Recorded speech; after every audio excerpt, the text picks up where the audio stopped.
Hey, Chris here. I am going to go over a single chord today. For all the newbies, I'm going to go over what I deem to be called the flamenco A. Okay, so it's basically an A with a flat 9. Okay, we got to first talk about how you're going to make the A major chord, and then we'll add that flat 9. Okay. So the A major chord can be done frequently in other styles. They'll use 3 fingers to make the A major chord across the 4th, 3rd, and 2nd string with the 1st, 2nd, and 3rd finger, or the 2nd, 3rd, and 4th finger. Okay? And you play from the A string down. Okay?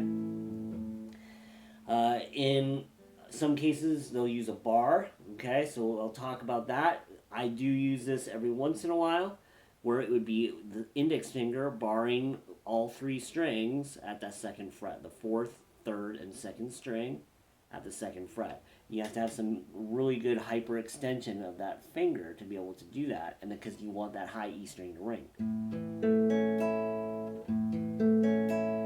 Okay.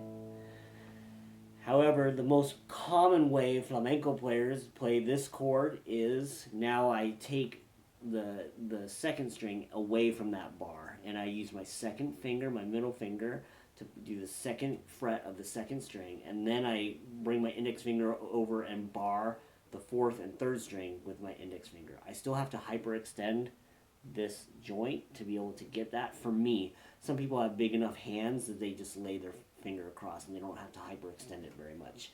Okay, so that's it. Now you have the A major that way. Now we can do that flat 9 extension. Okay, so now I'm going to take my 3rd finger, my ring finger, and put it on the 3rd fret of the 3rd string. Okay, my 3rd finger on the 3rd fret of the 3rd string. Okay, right there. And now all of a sudden we have flamenco A. Ooh, beautiful. That is good stuff. Yeah? Yeah. All right. So that is flamenco A. Now that you've learned that, I want you to acquire this A major, add that flat 9, make it the flamenco A, and then take that ring finger off, and just get used to adding and subtracting that finger. Okay? Cool. I hope you enjoyed the work. Make sure to be in touch with Patreon and YouTube and all that stuff. Let me know if you have any questions. I take requests. I try my best to answer all the questions, but you'd also be surprised at how few people actually ask questions.